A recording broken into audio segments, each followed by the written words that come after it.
Atual epicentro da pandemia de Covid-19 no mundo, o Brasil passa por mudanças importantes na contagem de dados sobre a doença, numa tentativa do governo de amenizar as cifras sobre óbitos. Essa espécie de maquiagem começou a tomar forma na semana passada, quando o Ministério da Saúde divulgou os números tardiamente, após a edição dos principais telejornais noturnos ir ao ar. Dessa forma, impediu que fossem divulgados ao vivo pelos âncoras. Além disso, uma nova metodologia entrou em vigor, com exibição de casos e mortes por data de ocorrência. Anteriormente, os números mostrados continham as mortes registradas no mesmo dia e as mortes confirmadas naquela data, mas que ocorreram anteriormente e estavam sob investigação. O sistema auxiliará a ter um panorama mais realista do que ocorre em nível nacional, conforme o Palácio do Planalto. Contudo, o momento traz uma discussão sobre transparência de dados, e esse é o tema do Direto ao Ponto desta segunda-feira, 8 de junho de 2020. Eu sou Eric Halpe, bem-vindos.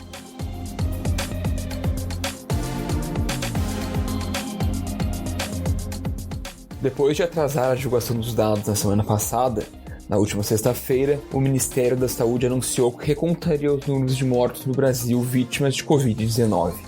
Segundo Carlos Wizard, empresário que seria nomeado na Secretaria de Ciência, Tecnologia e Insumos Estratégicos da pasta, os indicadores usados até então seriam fantasiosos ou manipulados. Ele afirmou que o valor seria inflado, apesar de pesquisas já terem demonstrado e do próprio Ministério ter admitido em gestões anteriores que há subnotificações nos casos. Abre aspas. Tinha muita gente morrendo por outras causas e os gestores públicos, puramente por interesse de ter um orçamento maior nos seus municípios, nos seus estados, colocavam todo mundo como Covid. Estamos revendo esses óbitos, fecha aspas. Essas foram as palavras de Carlos Wizard. Essa alteração foi defendida pelo presidente Jair Bolsonaro no mesmo dia. Mas é para pegar o dado mais consolidado e tem que divulgar os mortos no dia. Por exemplo, ontem, praticamente 2/3 dos mortos eram de dias anteriores, mais variado possível. Tem que divulgar o do dia. O resto consolida para trás. Na noite de domingo, após manifestações de repúdio, o Wizard anunciou saída da pasta, antes mesmo de assumir, e se desculpou pelas falas. Abre aspas. Peço desculpas por qualquer ato ou declaração de minha autoria que tenha sido interpretada como desrespeito aos familiares das vítimas de Covid-19 ou profissionais da saúde que assumiram a nobre missão de salvar vidas. Fecha aspas. O novo método de contagem tem como referência uma sugestão feita pelo empresário Luciano Hang, investigado pela Polícia Federal no inquérito das fake news. Ele deu a sugestão em um vídeo encaminhado a técnicos do Ministério da Saúde em um grupo de WhatsApp. Acabei de falar com Osmar Terra, ex-ministro, médico e deputado, sobre a notícia de ontem. Fiquei apavorado. O Brasil tem 1.473 mortes. Disse, Osmar, o que está acontecendo? Disse, Luciano, não condiz com a realidade. São mortes que aconteceram até 45 dias atrás, que estão colocando como se fosse ontem, e não é a verdade. Vale notar, entretanto, que o Ministério da Saúde, assim como veículos de comunicação, sempre pontuaram que eram óbitos registrados no dia. Isso significa que o número contava as mortes cujo laudo para Covid-19 estava em investigação e saíram naquela data. As informações passadas por Hang são, portanto, inverídicas. O ministro do Supremo Tribunal Federal, Gilmar Mendes, traçou críticas à medida e disse que a manipulação de estatísticas é manobra de regimes totalitários. No Twitter, ele escreveu, abre aspas, tenta-se ocultar os números da Covid-19 para reduzir o controle social das políticas de saúde. O truque não vai isentar a responsabilidade pelo eventual genocídio. #censura não, #ditadura nunca mais. Fecha aspas. Na noite de domingo, o Ministério da Saúde divulgou números contraditórios sobre a doença. Às 20 horas e 37 minutos, as informações oficiais da pasta eram de 1.382 novos óbitos em 24 horas e 12.581 novos casos infectados no mesmo período. Entretanto, pouco mais de uma hora depois, às 21h50, a plataforma oficial trazia dados diferentes. De acordo com o site, foram registrados 525 novos óbitos e 18.912 novos casos, de sábado para domingo.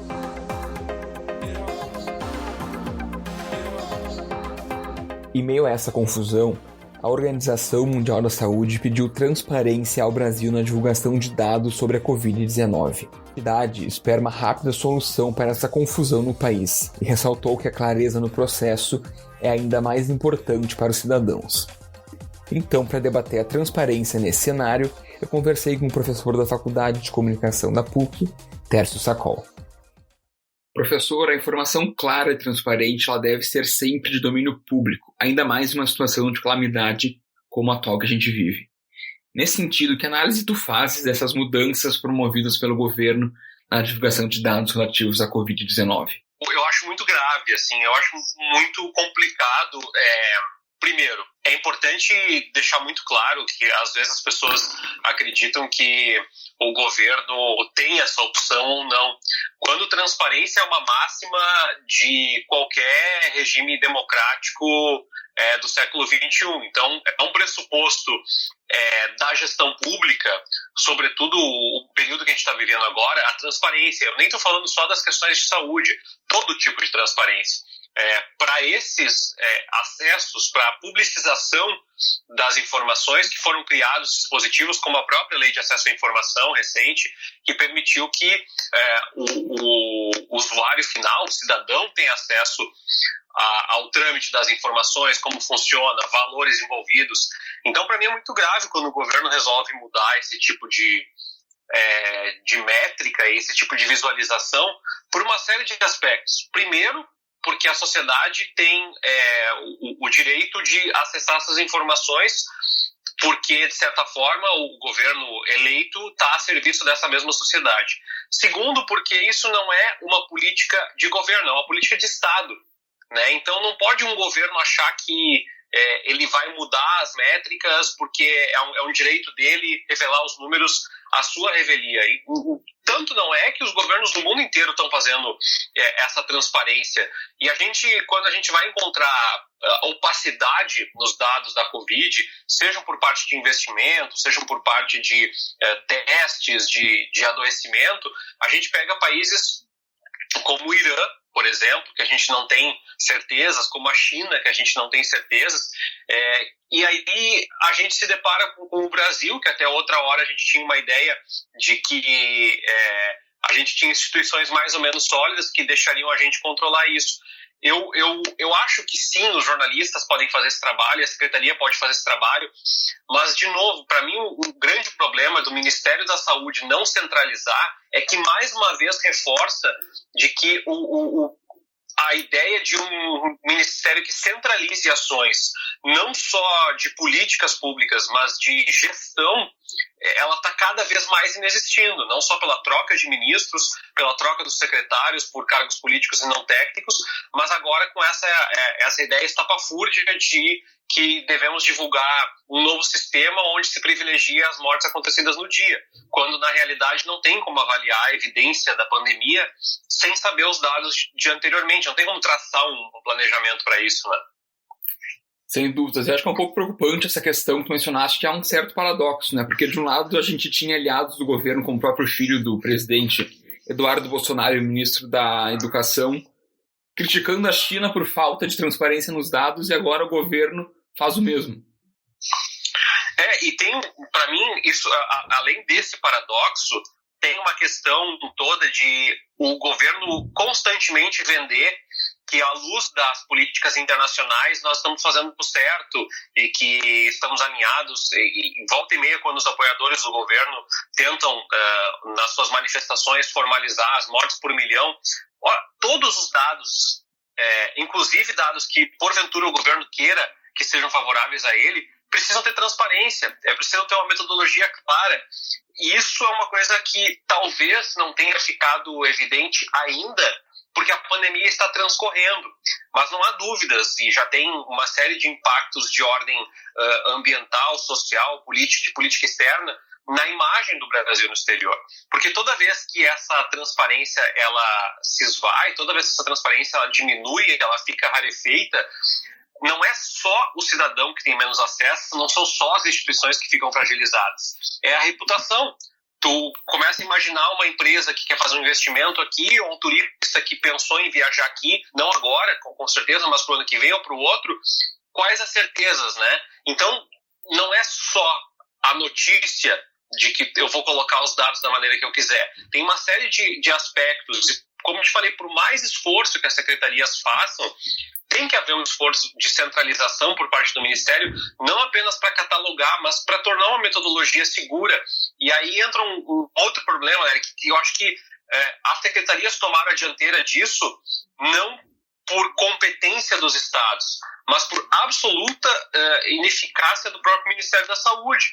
A gente deveria ter uma maneira de consolidar esses dados por tipo de testagem que está sendo feita, por internação, se esses dados estão chegando dos cartórios, estão chegando das secretarias da saúde, como que estão sendo articulados entre si. E a minha sensação é que, na realidade, quando os dados chegam ao Ministério da Saúde, e não é a minha sensação, é o relato do próprio Ministério da Saúde, eles basicamente são compilados. O Ministério não tem nenhum controle sobre o que os estados estão colocando e, por sua vez, alguns estados, acho que não é o caso do Rio Grande do Sul, não têm controle sobre o que as secretarias de município estão enviando também. Então, de certa forma, a gente, mesmo com estatística, a gente está caminhando um pouco no escuro, porque a gente testa pouco e o que a gente testa a gente não tem pleno rastreamento de como está sendo feito.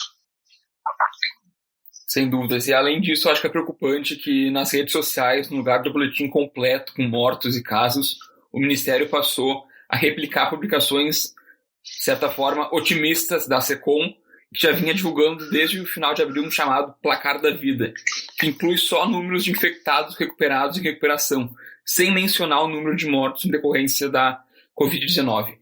Como tu analisas essa estratégia de comunicação digital do governo de tentar virar a narrativa em relação à doença? Para mim, Eric, o governo tem errado nessa e em outras propostas que tem feito justamente de se suportar na retórica. O presidente Jair Bolsonaro, ele precisa compreender que ainda que ele tenha uma base de apoio que não é insignificante, ele governa para o país inteiro. Então, quando a SECOM trouxe esse dado, ela ignora vários aspectos. Um dos aspectos é esse, que é uma subnotificação gigantesca.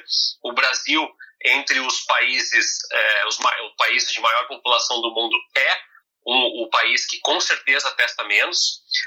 Além disso, como eu te falei, existe um dano fortíssimo à reputação, à imagem internacional que o país está passando, mas nem é só isso. É ignorar que se a gente quer comemorar o número de recuperados, a gente só vai fazer isso na lógica de um número maior de infectados, que é uma coisa que é absolutamente indesejada para um país que quer que a pandemia passe logo, né? E de novo, o presidente tem sido assertivo ao dizer que não dá para evitar, que 70% das pessoas vão pegar. Se essa ideia de 70% da população for atingida, o Brasil vai ter um colapso muito grande. E eu não estou falando só de um momento, de uma forma imediata.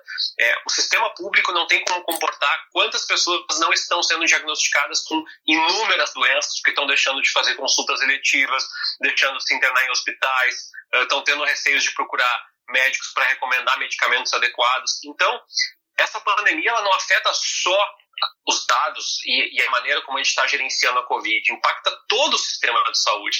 Então, quando a SECOM vai lá e divulga, nós temos mais recuperados, veja quantos centenas de milhares de recuperados o Brasil tem. Isso não é bom. É óbvio que é bom que as pessoas recuperem, mas se nós temos centenas de milhares de recuperados, nós temos centenas de milhares de infectados. E essas pessoas, em grande escala, estão transmitindo o vírus não só para pessoas jovens, para crianças, para adolescentes, que são menos propensas a desenvolver a letalidade da doença, mas principalmente para as pessoas que já têm doenças como hipertensão, diabetes, e também idosos, que são o público que o presidente disse que tem que ser preservado. Então, é completamente paradoxal, completamente contrassensual essa lógica de achar que é o placar da vida. Não é. Primeiro, porque isso também desrespeita de forma muito incisiva a família dessas mais de 36 mil pessoas, contabilizando aí no dia 7 de junho, que saíram. Principalmente, colocando o outro lado da coisa, que eu acho que a gente tem que levar em conta, é gravíssimo pensar que existem outras tantas mortes que não estão sendo contabilizadas. Então, se colocam no lugar, o ouvinte, o leitor agora, de uma família que perdeu um familiar e percebe a Secretaria de Comunicação do governo brasileiro dizendo: veja que bom o placar da vida, é um desrespeito. Se fossem 100 vítimas, seria um desrespeito. Mas essa ideia, ela completamente descredencia que nós temos uma epidemia, uma pandemia, que é massivo, que o vírus está atingindo muita gente, que nós não estamos mapeando, né? Nesse final de semana mesmo, o ex-secretário do Ministério da Saúde, o Wanderson, estimou em até 4 milhões o contágio de pessoas no Brasil. Então, se a gente quiser contabilizar isso não só tem perna curta, né, como tem vida curta, porque nós não podemos ficar mais 2 meses contabilizando as vidas, enquanto o número de famílias que perderam um familiar, ou que perderam um posto de trabalho, ou que perderam a segurança de consumir, vão estar contabilizando os danos, né? Eu acho muito, muito grave essa estratégia, que eu nem considero uma estratégia, é uma retórica completamente vazia. Perfeito. Tércio, tu mencionaste um ponto bem importante, que acho que a questão da imagem do Brasil mundo afora está sendo soterrada. Até mesmo veículos mais conservadores e que haviam, de certa forma, endossado a eleição de Bolsonaro, fizeram uma espécie de ruptura nesse momento que a gente tem vivido. Qual é a tua leitura sobre a cobertura internacional do que acontece no Brasil no momento? Eu acho que isso vai ficar mais grave. À medida que a gente passar o tempo, os Estados Unidos têm um processo de desaceleração, tanto do contágio quanto do número de mortes diárias, e o Brasil passa a ter mais evidência, passa a ser um evento catártico acompanhar o que está acontecendo no Brasil. Cobro essa postura estadista do presidente no sentido de ser assertivo, de mostrar que existe uma política, que existe uma estratégia, se é que ela existe, se é que existe um planejamento, porque, como eu te falei, a imprensa mundial, ela não reflete só o seu interesse. Eu não vou ignorar que, claro, que os jornais têm suas convicções, suas ideias, mas é a imagem do Brasil, é a imagem do Brasil como parceiro comercial, é a imagem do Brasil como reduto ambiental do mundo, né? A gente tem um bioma muito importante para a América Latina, para o mundo, como um país altamente populoso e que é um mercado que pode ser explorado por vários segmentos, por várias óticas. Então, quando os jornais, mesmo os conservadores, como tu citaste, passam a atacar o Brasil e a política do Jair Bolsonaro, e o Donald Trump, que é, em tese, e eu vou colocar bem entre aspas essa em tese, um aliado de Jair Bolsonaro, e considera catastrófico o resultado da política de combate à Covid no Brasil. Bom, eu desafio quem está nos ouvindo, ou quem leu o Correio, a pensar do outro lado, né? Se as pessoas teriam coragem agora ou há um mês atrás, mesmo que tivessem recursos, de ir a Nova York, ou que se as pessoas tivessem recursos de ir a Wuhan, na China. Então, isso tudo é o que está sendo passado para lá. Então, também pensar que não se trata só de uma briga política. A gente deixa de ter potencial de atrair um investimento, de convencer daqui a pouco empreendimentos a não deixarem de investir, né, a colocarem o seu recurso na alocação de um potencial crescimento econômico em 2021, que o governo está esperando, né, e também de fazer com que os empresários e os empreendedores individuais, os autônomos, tenham a confiança de achar que o país vai para algum lugar, porque secretarias de Estado brigando com o Ministério da Saúde, aí o governo brigando com a imprensa, e enquanto isso, como eu te coloquei, tem muitas pessoas perdendo a vida, e principalmente tem muitas pessoas a mínima certeza sobre o que vai acontecer. A gente vê todos os dias as notícias de demissão, e aí o presidente sempre fala, isso é culpa dos governadores. Não, nós somos uma unidade federativa, existe um governo federal, e se os governadores tomaram essa medida, foi justamente no afã de tentar prevenir uma catástrofe. Erraram, não há dúvidas, houve muito erro por parte dos governadores e por parte de vários prefeitos na política de contingenciamento da Covid. Acontece que não veio nenhuma política oficial por parte do Ministério da Saúde ou por parte do governo federal antes. por própria convenção negativa do presidente Jair Bolsonaro.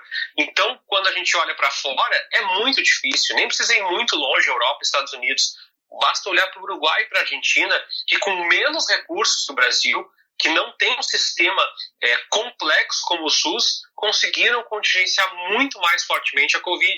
E é isso. Se eu fosse um empresário hoje, eu estaria olhando com muito mais carinho um investimento no Uruguai e na Argentina, a despeito de todos os marcos regulatórios complicados dos dois países, do que aqui, onde o resultado pode nem vir em 2021, pode começar a alavancar a economia efetivamente para uma recuperação, perder os 6% ou 7% de queda do PIB lá por 2022, 2023. Sem dúvida, Tércio. Nessa questão, acho importante mencionar que tanto aqui quanto na Argentina, o presidente Alberto Fernandes por lá foi eleito com uma margem muito pequena em relação ao Macri, mas mesmo assim ele conseguiu, de certa forma, unificar o país, mostrando liderança nesse momento de pandemia. É o que justamente falta para o nosso presidente.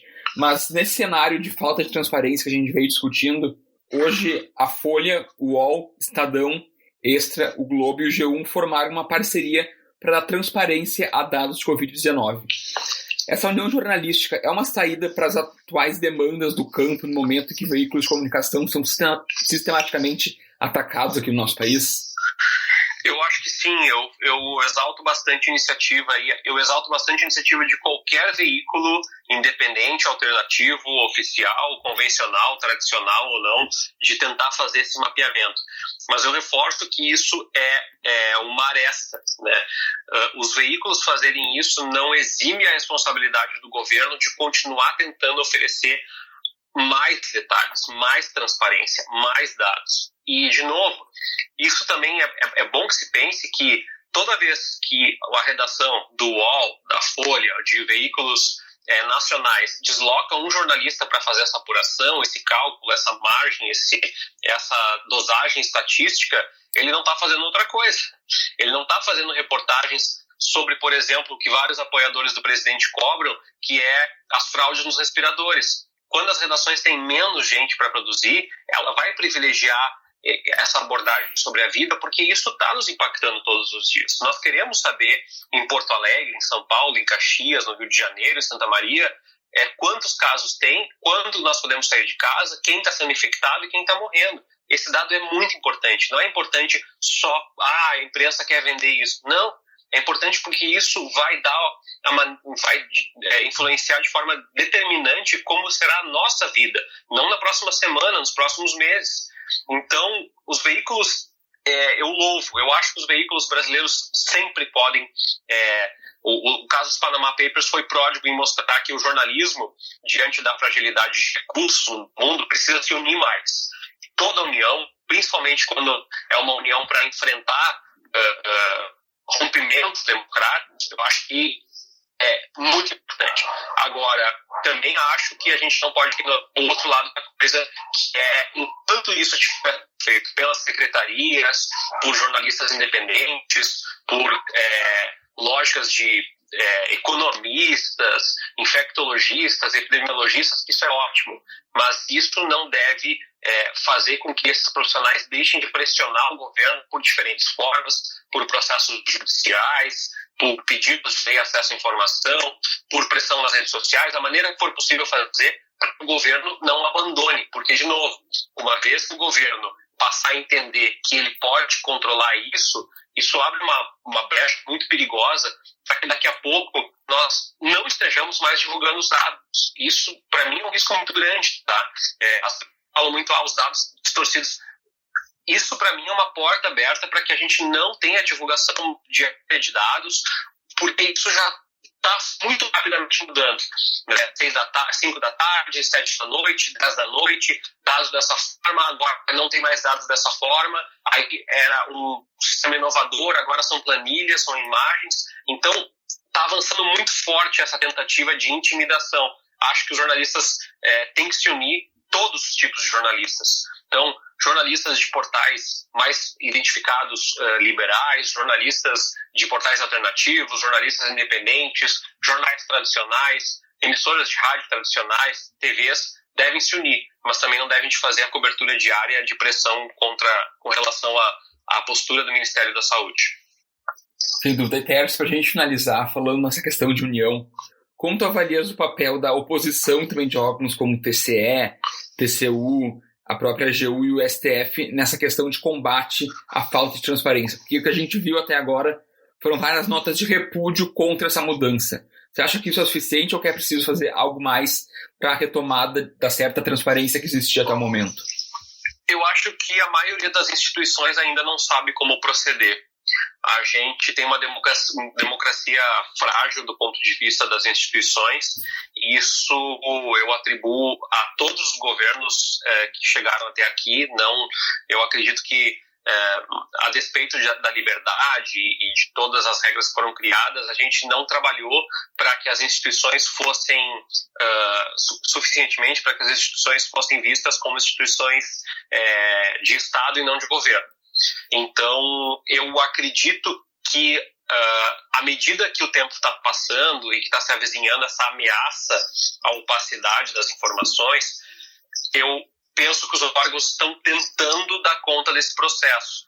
Eu vejo muita gente criticar a questão das notas de repúdio, mas eu também não sei até que ponto o enfrentamento não é exatamente o que a turma da retórica espera. Então eu acho que sim, quando o Tribunal de Contas propõe lá a unificação dos dados a partir dos tribunais de contas, isso também é uma mostra de que é uma entidade forte, é uma instituição, né? É um pilar do nosso sistema democrático.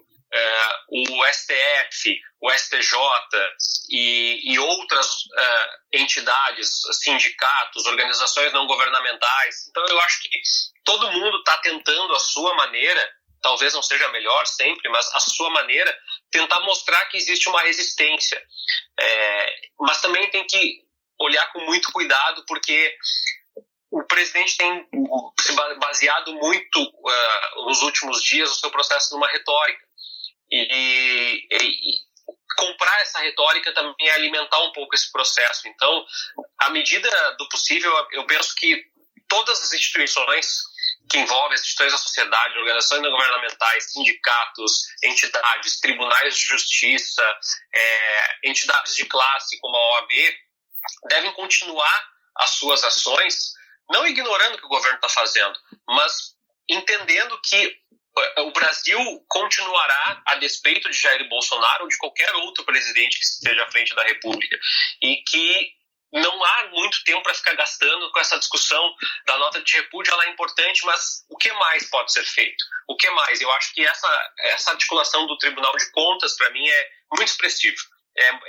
É o tipo de coisa que, o que mais? A imprensa se organizando em grupos, o Tribunal de Contas propondo, o Conselho dos Secretários de Saúde se articulando. Acho que isso é o que o Brasil precisa nesse momento, porque se a gente parar o que estamos fazendo para ficar comprando briga retórica entre governadores, presidente, prefeitos, porque fulano votou no fulano e votou em branco, eu acho que a gente pode pagar, Eric, o preço de mais vidas. Então eu acho que agora é o momento de se articular em nome de salvar vidas, em nome de melhorar o sistema de saúde, em nome de tentar alavancar a economia para que não haja um colapso maior do que a gente já está vivendo agora, e tentar ter um sopro de sanidade para sair dessa situação, porque eu não consigo conceder que alguém ache que nós estamos vivendo um bom momento. Nem o mais convicto apoiador ou opositor do presidente pode pensar que esse é um momento que a gente tem como continuar mais 2-3 meses. Para mim, isso é absolutamente inviável. Então, a gente tem que pensar de forma mais pragmática. O Direto ao Ponto de hoje fica por aqui. Eu sou Eric Halpe e o programa teve uma edição Aleph Alencar. Até a próxima. Tchau, tchau.